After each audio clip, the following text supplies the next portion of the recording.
Hello అందరికీ welcome back to SiriMS vlogs. This is Shirisha. ఇవాళ video వచ్చేసి కరెంట్ పాలిటీ అండి. ఆల్రెడీ కరెంట్ పాలిటీకి సంబంధించి పార్ట్ 1 అనేది మన ఛానల్లోనే ఉంది. చూడాలనుకున్న వారు చూడవచ్చు. ఇది పార్ట్ 2 అనమాట. ఇకైతే టాపిక్లోకి అయితే వెళ్ళిపోదాం. బిల్కిస్ బానో కేసులో సుప్రీం కీలక తీర్పు అనమాట. ఇది యాక్చువల్గా రీసెంట్గా వచ్చిన కేసు ఏం కాదు, చాలా ఓల్డ్. అంటే జడ్జిమెంట్ అయితే మధ్యలో ఒకసారి చేయడం జరిగింది. దాని గురించి మధ్యలో కోర్టుని ఆమె బాధితురాలు ఆశ్రయించడం జరిగింది. మళ్ళీ జడ్జిమెంట్ రావడం జరిగింది అనమాట రీసెంట్గా. అందుకని చెప్పి ఇది వార్తల్లో ఉందన్నమాట. ఇట్లాంటివన్నీ మనం కేసులన్నీ ఈసారి సుప్రీంకోర్టుకు సంబంధించిన కేసులు చాలా ఉన్నాయి. ఈసారి చాలా ఇంపార్టెంట్. కేసుల మీద ఫోకస్ చేయండి, ఓకేనా? సరే, టాపిక్లోకి అయితే వెళ్ళిపోతాం. 2002లో ఫిబ్రవరిలో గుజరాత్ గోద్రా అల్లర్ల సబర్మతి రైలు దహనం జరిగింది. ఇక్కడ ఏంటంటే గోద్రా అల్లర్లు జరగడం వల్ల సబర్మతి అనే రైలుని దహనం చేయడం జరిగిందంట. ఎప్పుడు 2002 ఫిబ్రవరిలో జరిగిందంట. ఆ సమయంలో భయంతో పారిపోతున్న 5 నెలల గర్భిణి అయిన 21 సంవత్సరాల బిల్కిస్ బానోపై సామూహిక అత్యాచారం జరిగిందనమాట. అందులో వాళ్ళ కుటుంబ సభ్యులను కూడా చంపడం జరిగింది. ఆమె కూతురుతో పాటు కుటుంబానికి చెందిన 7గురిని హత్య చేశారనమాట. అయితే దీన్ని నేషనల్ హ్యూమన్ రైట్స్ కమిషన్ సుమోటోగా తీసుకుందనమాట ఈ కేసుని. ఎన్హెచ్ఆర్సి అంటే ఇది abbreviation. National human rights commission సుమోటోగా తీసుకుందనమాట, హెచ్ఆర్సి. తర్వాత ఈ కేసును గుజరాత్ నుంచి ముంబైకి మార్చారంట. ఇవన్నీ ఇంపార్టెంట్ అండి పాయింట్స్ అన్నీ. ముంబైలోని సిబిఐ ప్రత్యేక కోర్టు 2008 జనవరి 21న 11 మంది నిందితులకు యావజ్జీవ శిక్ష వేసిందన్నమాట. తర్వాత 15 సంవత్సరాల తర్వాత 2022 ఆగస్టు 15న సత్ప్రవర్తన కింద వాళ్ళని విడుదల చేశారంట. తర్వాత గుజరాత్ ప్రభుత్వం ఒక కమిటీ వేసింది. ఏమని? న్యాయ సంహిత సెక్షన్ 432 రిమిషన్ ప్రభుత్వాలు జారీ చేయవచ్చు అని. అంటే రిమిషన్ అంటే శిక్షాకాలం తగ్గింపు అని చెప్పి. ఆర్టికల్ 32 ప్రకారం మళ్ళీ కేసు రిమిషన్ను కొట్టివేసిందనమాట సుప్రీంకోర్టు తీర్పు. శిక్షించినది మహారాష్ట్ర కనుక రిమిషన్ పవరు ఈ రాష్ట్రానికి ఉంటుందని చెప్పేసి సుప్రీంకోర్టు ఏం చేసింది, దాన్ని కొట్టేసింది అనమాట. కుటుంబ సభ్యులను కోల్పోయిన బిల్కిస్ బాను కేసులో ఇటీవల సుప్రీంకోర్టు 2024 జనవరి 8న సంచలనం తీర్పిచ్చింది అనమాట. 2022న వాళ్ళు శిక్షాకాలం తగ్గించబడి బయటకు వచ్చిన తర్వాత మళ్ళీ బిల్కిస్ బానును చూసి, ఎవరైతే విడుదలైన నిందితులు ఉన్నారో ఆమెను చూసి హేళన చేయడం జరిగిందనమాట. జరిగిన తర్వాత మళ్ళీ కోర్టును ఆశ్రయించింది. 2023 గుజరాత్ ప్రభుత్వం హత్య కేసులో 11 మంది దోషుల శిక్షాకాలం తగ్గిస్తూ తీసుకున్న నిర్ణయాన్ని కొట్టివేసింది. దానికి ఈ జడ్జిమెంట్ని బేస్ చేసుకొని తీర్పు చెప్పడం జరిగిందనమాట. Laxman Naskar versus union of India case 2005 ప్రస్తావన చేస్తూ, నేరస్తుల సత్ప్రవర్తన కింద విడుదల చేస్తే వారు నేరాలు ఎలా ఉండాలని చెప్పిందంట. అంటే ఏంటంటే వీళ్ళు చేసిన నేరానికి వీళ్ళకి శిక్షాకాలం తగ్గించడం కానీ విడుదల చేయడానికి కానీ ఆస్కారం లేదు అని చెప్పి ఈ కోర్టు అందరి ఉద్దేశం అన్నమాట, తీర్పు ఉద్దేశం. తర్వాత ఇక్కడ వచ్చేసి supreme court legal services committee chairperson నియామకం. Supreme court legal services committee chairperson నియామకం బిఆర్ గవాయిని నియమించారు. తర్వాత ఇది నేషనల్ లీగల్ సర్వీసెస్ అథారిటీ అంటే నల్సా అనమాట. 1987 యాక్ట్ ద్వారా 1995లో నవంబర్ 9 ప్రకారం ఏర్పడిందంట. తర్వాత supreme court judge second senior most person దీనికి చైర్పర్సన్గా వ్యవహరిస్తారంట. నల్సా చీఫ్ వచ్చేసి సంజయ్ ఖన్నా ఫేమస్లో ఉన్నాడనమాట. ఇంతకుముందు మనం ఏది ఆర్టికల్ 370 ఉంది కదా, ఆర్టికల్ 370 ఏదైతే బెంచ్ ఉందో ఆ జడ్జిమెంట్కి సంబంధించి అందులో కూడా ఆయన ఉన్నారనమాట. ఆ బెంచ్లో 5 మెంబర్స్ పర్సన్స్ ఉన్నారు కదా చంద్రచూడ్ గారితో పాటు. ఆ బెంచ్లో ఈయన కూడా ఉన్నారు. ఈయన నల్సా చీఫ్ ఎవరైనా అనడంతో సంజయ్ ఖన్నా టక్కుని చెప్పచ్చు. ఇది నల్సా అనేది చట్టబద్ధ సంస్థ అంట. తర్వాత నవంబర్ 9, 1995న హిస్టరీ ఆఫ్ లీగల్ సర్వీస్ జేఏగా ప్రకటించారంట. తర్వాత 39A కూడా నల్సా గురించి తెలియజేయడం జరుగుతుంది. ఉచిత న్యాయ సేవలు అందించడానికి ఆదేశ సూత్రాల్లో భాగంగా దీనిని ఏర్పాటు చేశారంట. తర్వాత నెక్స్ట్ పాయింట్ వచ్చేసి గవర్నమెంట్ వర్సెస్ గవర్నర్ ఆర్టికల్ 164(1). అంటే గవర్నర్కి సంబంధించిన అధికారాల గురించి ఇక్కడ మనం చూద్దాం. గవర్నమెంట్కి తర్వాత గవర్నర్కి సంబంధించి పొనుమూడి తమిళనాడు మంత్రి versus TN Ravi Tamil Nadu governor అనమాట. ఆదాయానికి మించిన ఆస్తుల కేసులో 3 సంవత్సరాలు జైలు శిక్ష హైకోర్టు విధించింది. 1951 ప్రజా ప్రాతినిధ్య చట్టం సెక్షన్ 8(3) 2 సంవత్సరాల కంటే జైలు శిక్ష పడితే అనర్హత వేటు వేస్తుంది. ఇక్కడ ఈ జడ్జిమెంట్లో కూడా ఇంకొక కేసుని చూపించడం జరిగిందనమాట. లిల్లీ థామస్ కేసు 2013 ప్రకారం 3 నెలల లోపు తిరిగి కేసు వేయచ్చు. సుప్రీంకోర్టు స్టే ఇచ్చిందనమాట. సుప్రీంకోర్టులో కేసు వేస్తే సుప్రీంకోర్టు ఏం చేసింది, మళ్ళీ స్టే చేసింది. తమిళనాడు ముఖ్యమంత్రి ఆర్టికల్ 164(1) ప్రకారం మంత్రిగా నియమించమని గవర్నర్కి సిఫార్సు చేశారనమాట. దీని గురించి డీటెయిల్డ్గా చూద్దాం.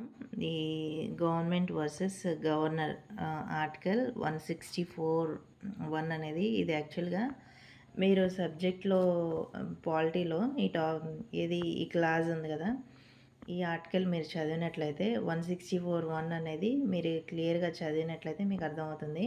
యాక్చువల్గా పొనుమూడి తమిళనాడు మంత్రి అనే అతను అవినీతికి పాల్పడాడు అనమాట.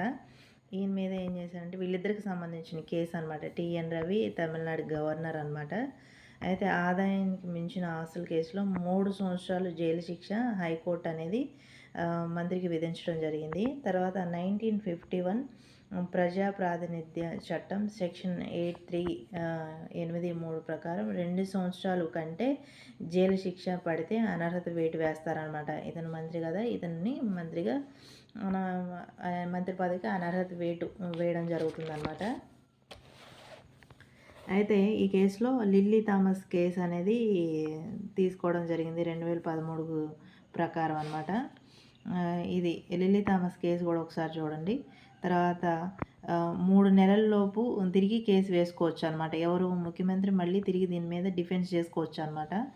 సుప్రీంకోర్టులో కేసు వేసాడు, ముఖ్యమంత్రి వేశాడు అనమాట. పొనుమూడి వేస్తే సుప్రీంకోర్టు ఏం చేసింది, అది మధ్యలో ప్రాసెస్లో ఉండగానే సుప్రీంకోర్టు అనేది మళ్ళీ స్టే విధించింది అనమాట.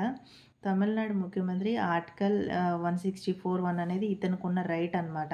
అయితే ఇతనికి ఉన్నది ఏంటి, ఇతన్ని అనర్హత వేటు వేశారు కదా, అంటే ముఖ్యమంత్రి పదవి నుంచి అనర్హత వేటు వేసినప్పుడు ఈయన ఇప్పుడు ఎమ్మెల్యే కదా, ఎమ్మెల్యేని ఎంపీగా మళ్ళీ ఎంపిక చేసే రైట్ ఎవరికి ఉంటుంది, ముఖ్యమంత్రికి ఉంటుంది. అది ఎట్లా, గవర్నర్కి సలహా మేరకు, అంటే గవర్నర్కి సిఫార్సు చేసి గవర్నర్ ద్వారా ముఖ్యమంత్రి ఇచ్చిన సలహా మేరకు గవర్నర్ నియమించాలన్నమాట మంత్రిగా. అట్లా అని చెప్పి తను కోర్టులో స్టే చేసినప్పుడు గవర్నర్ ఏం చేశాడనమాట, రిజెక్ట్ చేశారనమాట. ఈ రిజెక్ట్ చేయడం అనేది గవర్నర్కి లేదు అర్హత, అందుకే విచక్షణ అధికారాలు అని చెప్పి ఇక్కడ మెన్షన్ చేసింది. అర్థమైందా? స్టేట్ ఆర్టికల్ వచ్చేసి 164(1) అనమాట. ఏది ముఖ్యమంత్రికి సంబంధించి, ఇదేమో సెంట్రల్కి సంబంధించిన రైట్కి సంబంధించి 75(1). తర్వాత కేవైసీ ఎన్నికల సంఘం ప్రవేశపెట్టింది నో యువర్ క్యాండిడేట్ కేవైసీ. అంటే మనం ఎవరైతే ఎన్నికల బరిలో పోటీ చేస్తున్నారో వాళ్ళ గురించి మనం ఇప్పుడు పోటీ చేస్తారు కదా నాయకులు, వాళ్ళ గురించి మనకు తెలియాలంటే దానికి సంబంధించి కేవైసీ అనేది ఏర్పాటు చేయడం జరిగిందంట. ఎన్నికల బరిలో ఉన్న అభ్యర్థుల యొక్క పూర్తి వివరాలు తెలుసుకోవడానికి, ఎవరు తెలుసుకోవడానికంటే ఓటర్ల కోసం ప్రవేశం అంట. ఓటర్ల కోసం ప్రవేశపెట్టడం జరిగిందని అర్థం. Association for democratic reforms versus union of India. మీకు ప్రతి ఒక్క జడ్జిమెంట్లో ఏదో ఒక కేసుని తీసుకొని మీకు చెప్పడం జరుగుతూ ఉంటుంది అనమాట. ఇట్లాంటివన్నీ గుర్తుపెట్టుకోండి, ఓకేనా. బిల్కిస్ బాను కేసులో వచ్చేసి Laxman Naskar versus union of India case 2005. తర్వాత గవర్నమెంట్ వర్సెస్ గవర్నర్ కేసులో వచ్చేసి లిల్లీ థామస్ కేసు. ఇక్కడికి వచ్చేసరికి ఏది కేవైసీకి సంబంధించి వచ్చి association for democratic reforms versus union of India 2002. ఇట్లా గుర్తుపెట్టుకోవాలన్నమాట. ఇది వచ్చేసి ఈ ఆర్టికల్కి సంబంధించి అనమాట. ఆర్టికల్ 19(1) క్లాజ్ ఏ ప్రకారం తెలుసుకునే హక్కు, అంటే ఇది ప్రవేశపెట్టారనమాట. ఈ ఆర్టికల్ ద్వారా మనం క్యాండిడేట్ గురించి తెలుసుకునే రైట్ మనకు ఉందని అర్థం అనమాట ఇక్కడ. తర్వాత సుప్రీంకోర్టు 75 వసంతంలోకి అనమాట, 75 సంవత్సరాల వసంతంలోకి ప్రవేశించిందని చెప్పి దీనికి సంబంధించి ఇది కూడా ఇంపార్టెంటే. 1950 జనవరి 28న సుప్రీంకోర్టు ప్రారంభమైందంట. తర్వాత 2024 జనవరి 28న ప్రధాని మోడీ న్యాయస్థాన వజ్రోత్సవాలు ప్రారంభించారు. 75 ఏళ్ల సుప్రీంకోర్టు చరిత్రలో ఇప్పటి వరకు 49 మంది ప్రధాన న్యాయమూర్తులు నియమించబడారు. ఇప్పుడు 50వ వ్యక్తిగా డివై చంద్రచూడ్ గారు ఉన్నారనమాట. తెలుగువారు కోకా సుబ్బారావు జస్టిస్ అంటే తెలుగువారు అంటే ఇప్పటి వరకు సుప్రీంకోర్టులో మన తెలుగు వాళ్ళు ఎవరున్నారన్నమాట. తెలుగు వాళ్ళు ఎవరున్నారంటే కోకా సుబ్బారావు గారు ఉన్నారు, జస్టిస్ ఎన్వి రమణ ఉన్నారనమాట. ప్రస్తుతం ఉన్న 34 మందిలో తెలుగువారు అనమాట వీళ్ళిద్దరూ. తర్వాత 124, 147 ఆర్టికల్స్ సుప్రీంకోర్టును తెలుపుతుందన్నమాట. మొట్టమొదటి మహిళా సుప్రీంకోర్టు న్యాయమూర్తి ఎవరంటే ఫాతిమా బీవి, 1989 కేరళకు సంబంధించిన అనమాట. ఈమె సుప్రీంకోర్టు న్యాయమూర్తి మాత్రమే, ఈమె ప్రధాన న్యాయమూర్తి అయితే కాదు. ఇప్పటి వరకు 7 మహిళా న్యాయమూర్తులు పనిచేశారంట సుప్రీంకోర్టులో. ప్రస్తుతం 3 పనిచేస్తున్నారంట. వాళ్ళలో నాగరత్న కేసులలో కనపడతా ఉంది. హిమా కోహ్లీ, తర్వాత బేలా త్రివేది. నాగరత్న ప్రధాన న్యాయమూర్తి కావచ్చు సుప్రీంకోర్టుకి ఎప్పుడంటే 2027లో కావచ్చు అనమాట. అత్యధిక సార్లు సీఎంగా ప్రమాణ స్వీకారం చేసింది ఎవరంటే నితీష్ కుమార్ గారు. 2024 జాన్ 28న 9వసారి సీఎంగా ప్రమాణ స్వీకారం చేయడం జరిగిందనమాట. భారతదేశంలో అత్యధిక సార్లు ప్రమాణ స్వీకారం చేసింది ఎవరంటే హిమాచల్ ప్రదేశ్ చెందిన వీరభద్ర సింగ్ 6 సార్లు. తర్వాత తమిళనాడుకి సంబంధించిన జయలలిత 6 సార్లు. అరుణాచల్ ప్రదేశ్ గెగాంగ్ అసాంగ్ 5 సార్లు అంట. నితీష్ కుమార్ గారి గురించి చూద్దాం. 2020లో జరిగిన ఎన్నికల్లో జేడీయూ ప్లస్ బీజేపీతో కలిసి గవర్నమెంట్ ఏర్పాటు చేయడం జరిగిందనమాట.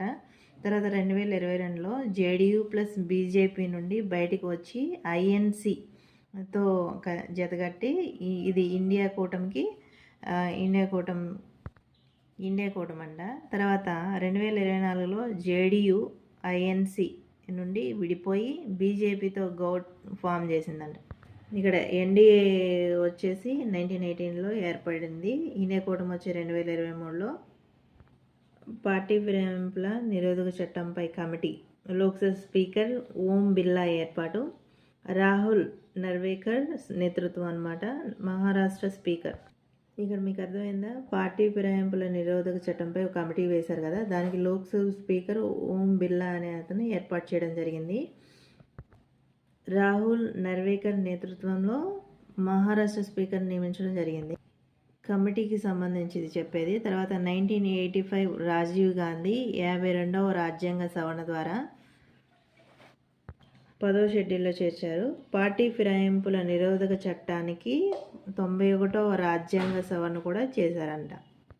తర్వాత ఎస్సీ రిజర్వేషన్ల వర్గీకరణపై కేంద్ర కమిటీ ఎస్సీ రిజర్వేషన్ల వర్గీకరణ అంశంపై అధ్యయనం కోసం 2024 జనవరి 19న కమిటీ వేశారు. దీనికి అధ్యక్షత వహిస్తున్నది రాజీవ్ గౌబా. దీనిలో ఆర్టికల్ 338, 15, 16 ఆర్టికల్స్ చదవాలి. అంటే నేను అక్కడ రాశాను మరి దాని గురించి ఇంకా మీకు డీటెయిల్గా తెలియాలంటే ఆ ఆర్టికల్స్ కూడా చదవండి. నేషనల్ ఓటర్స్ డే 2011 నుంచి జరుపుకుంటున్నారు. 2011 జనవరి 25 డేట్ వచ్చేసి 1950 జనవరి 25న ఎలక్షన్ కమిషన్ ఏర్పాటు చేయడం జరిగింది. థీమ్ వచ్చేసి nothing like election, I vote for sure. 2023-2024 సంబంధించిన ఇది థీమ్. ప్రస్తుతం 75 సంవత్సరాలు పూర్తయ్యాయి. ఎలక్షన్ ఆర్టికల్స్ వచ్చేసి 324, 329. ఈ ఆర్టికల్స్ కూడా చదవండి. ఆర్టికల్ 355 చూద్దాం. మణిపూర్ సీఎం బీరేన్ సింగ్ రాష్ట్రంలో 355 ఆర్టికల్ అమల్లో ఉందని ప్రకటన చేశారనమాట. ఒక రాష్ట్రాన్ని అంతర్గత సమస్యల నుంచి రక్షించే బాధ్యత కేంద్రానిదే అని చెప్పడం జరిగింది. 18వ భాగంలో ఆర్టికల్స్ వచ్చేసి 352, 355, 356, 360 అన్నీ ఇంపార్టెంటే. 352 వచ్చేసి అత్యవసర పరిస్థితికి సంబంధించి, 56 రాష్ట్రపతి పాలన, 360 ఆర్థిక అవసరాలకు సంబంధించింది అనమాట. సుప్రీంకోర్టు జడ్జిగా ప్రసన్న బెవరాలి. సుప్రీంకోర్టులో ఎస్సీ జడ్జీలు ప్రజెంట్ 3 ఉన్నారంట. బీఆర్గా వై రవికుమార్, ప్రస్తుతం ప్రసన్న బి వరాలి సామాజిక న్యాయం గురించి ఆమె నియమించడం జరిగింది. తర్వాత లాస్ట్ వచ్చేసి ఆంధ్రప్రదేశ్ కులగణన. దేశంలో మొదటి కులగణన చేసింది బీహార్, రెండవ state Andhra Pradesh, second Odisha. Rajasthan assembly ఆమోదించారు. రాజస్థాన్లో అసెంబ్లీ ఆమోదించింది కానీ స్టార్ట్ చేయలేదట. ఓకేనా, ఇవ్వండి ఇవాళ కరెంట్ అఫైర్స్. ఇంకా కావాలి కరెంట్ పాలిటీ నుంచి అంటే ఇంకా చాలానే ఉన్నాయి, అవి కూడా పోస్ట్ చేయడానికి ట్రై చేస్తా. Thank you for watching. Bye.